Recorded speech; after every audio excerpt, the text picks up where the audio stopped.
Bien, chers amis, je vous souhaite à tous la bienvenue à cette 5e méditation de la 2e semaine.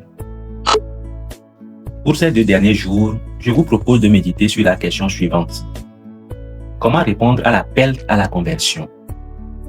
Les jours précédents nous avaient ouvert les yeux sur la signification du mot conversion, sur les raisons de se convertir. Il ne nous reste maintenant qu'à prendre la recette miracle pour répondre à l'appel à la conversion. Le thème de la conversion est tellement profond et vaste qu'on ne saurait jamais l'épuiser. Rentrons donc dans le thème du jour. Comment répondre à l'appel à la conversion? Quelles étapes suivre? Je parlerai de 3 étapes. D'abord, accepter la vérité sur soi-même. Ensuite, confesser ses péchés. Et enfin, changer de vie à travers une discipline. Chers frères et sœurs, pour pouvoir répondre à l'appel du Seigneur, il nous faut d'abord accepter la vérité sur nous-mêmes. Je vous propose, pour commencer, cette anecdote de Monseigneur Badiga, Père à son âme. Le roi et les 4 détenus.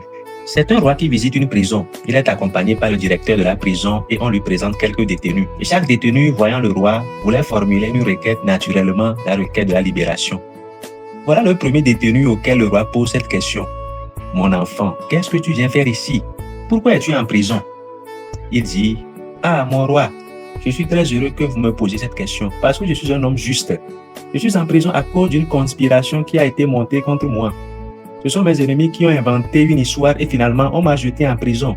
Je suis donc un innocent qui se retrouve par la force des choses ici. » Le roi le regarde et dit au directeur de la prison, continuons notre visite. Il voit un deuxième détenu qui dit, « Je suis en prison parce que mon avocat est nul. Il n'a pas su me défendre. Là, quand on était au tribunal, j'ai vu toute son incompétence. Avec d'autres avocats, je suis sûr qu'on m'aurait acquitté. Ma place n'est pas ici. Je suis un innocent. Mais mon avocat ayant été nul, je me retrouve ici. » Le roi dit au directeur de la prison, continuons notre visite. Un troisième détenu, « Mon enfant, pourquoi es-tu ici ?» Il dit, « Ah, c'est la faute des juges. Ce sont tous des corrompus. Mes adversaires leur ont donné de l'argent et c'est pour ça qu'ils m'ont condamné. Je suis un innocent. Ma place n'est pas ici. De grâce, mon roi, fais-moi libérer. » Le roi dit au directeur de la prison, continuons notre visite. Ils arrivent devant un autre monsieur qui dit, « Mon roi, je suis ici parce que je suis un coupable. Malheureusement, je sais que j'ai volé. Mais voyez-vous, je vis dans la misère et parfois, quand la misère est trop grande, on n'arrive pas à résister.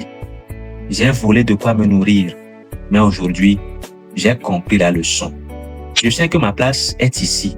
Je ne vous demande même pas de me libérer. Mais quand j'aurai purgé ma peine, demain, je mènerai une vie plus exemplaire. » Et le roi dit au directeur de la prison, « Libérez vite ce temps. » Alors le directeur s'est étonné, « Mon roi, les 3 se sont présentés comme des innocents et vous ont demandé qu'on les libère. Et tu as refusé, mais celui-ci, il a reconnu lui-même qu'il est coupable. Il n'a même pas demandé la libération. Et c'est à lui que tu lui as accordé cette grâce? Mon roi, comment expliquer une attitude si étrange? » Et le roi dit ceci, « Tous ceux que nous avions rencontrés auparavant sont des innocents. Et celui-ci est le seul coupable. Libérez le coupable pour qu'il ne contamine pas les innocents. » Frères et sœurs, la conversion, elle commence par quoi? Elle commence par la reconnaissance de ce que nous sommes, par la reconnaissance de notre vie, par la reconnaissance de nos péchés. Mais qui est capable de reconnaître son péché? Qui a suffisamment de sincérité pour accepter de porter un regard lucide sur sa vie? Est-ce que nous en sommes vraiment capables? Ou nous nous considérons tous comme des innocents qui sont injustement condamnés, qui connaissent des situations qui, à la fin, sont de la responsabilité d'autres personnes? Accepter la vérité sur soi-même, chers frères et sœurs. Dans l'Évangile, Jésus aussi nous invite à la vérité. Souvenons-nous de ce passage de Saint Jean qui dit « Celui qui fait la vérité vient à la lumière ». Dans ce passage, Jésus nous explique que celui qui décide de faire la vérité sur sa vie entre déjà dans la lumière de Dieu. Il est déjà proche de Dieu.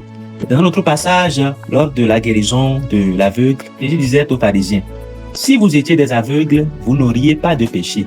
Mais à présent, vous dites, nous voyons, votre péché demeure. » Nous comprenons alors qu'il nous faut reconnaître que nous sommes des aveugles. Ainsi, notre péché nous sera pardonné. Et nous voyons également Jésus, dans certaines circonstances, qui arrive à lire dans le cœur des pharisiens. Il connaît déjà leur piège avant qu'ils n'arrivent vers lui. Et souvenons-nous enfin de la femme samaritaine. Elle, qui devant Jésus, s'est vraiment ouverte. Jésus lui a révélé ce qu'elle est. où est ton mari? Et elle dit, je n'ai pas de mari. Et Jésus répond, tu as raison de dire que tu n'as pas de mari. Tu en as eu 5. Et celui avec qui tu es maintenant même n'est pas ton mari. Devant cette vérité, la femme samaritaine a été sauvée. Chers frères et sœurs, la vérité, c'est le premier pas vers la conversion. Et pour arriver à faire la vérité sur soi-même, nous avons besoin du secours de la conscience. C'est quoi la conscience? Pour comprendre ce que c'est que la conscience, je nous invite à méditer sur le catéchisme de l'Église catholique du numéro 1776 au numéro 1779. Au fond de sa conscience, l'homme découvre la présence d'une loi qu'il ne s'est pas donnée lui-même, mais à laquelle il est tenu d'obéir. Cette voix qui ne cesse de le presser d'aimer et d'accomplir le bien et d'éviter le mal au moment opportun résonne dans l'intimité de son cœur. C'est une loi inscrite par Dieu au cœur de l'homme. La conscience, chers frères et sœurs, c'est le centre le plus intime et le plus secret de l'homme. Le sanctuaire, il est seul à seul avec Dieu et où sa voix se fait entendre. Gaudium et Spes numéro 16. Quand il écoute la conscience morale, l'homme prudent peut entendre Dieu qui parle. La conscience morale est un jugement de la raison par lequel la personne humaine reconnaît la qualité morale d'un acte concret qu'elle va poser ou est en train d'exécuter ou un acte que la personne a déjà accompli. C'est par le jugement de sa conscience que l'homme perçoit et reconnaît les prescriptions de la loi divine.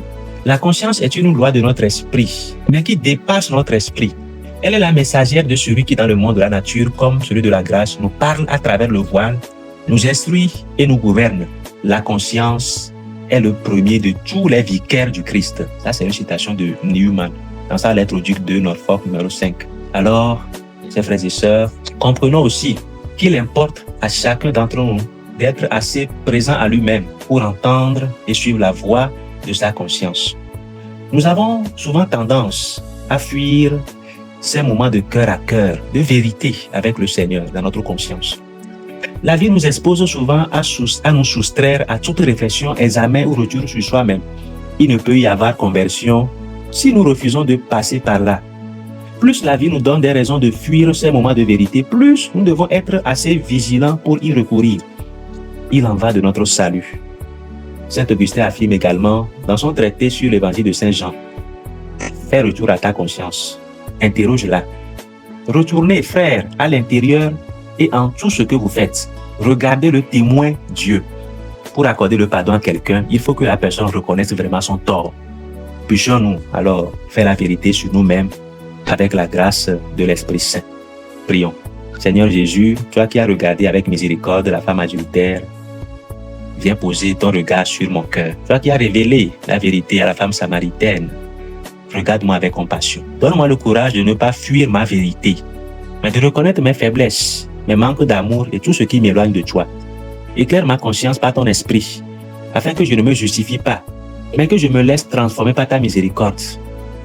Dans ce temps de carême, apprends-moi à marcher humblement sur le chemin de la conversion, à déposer mes pierres de jugement et à accueillir ton pardon qui fait renaître. Seigneur, rends-moi vrai devant toi pour que ma vie devienne un témoignage de ton amour. Amen.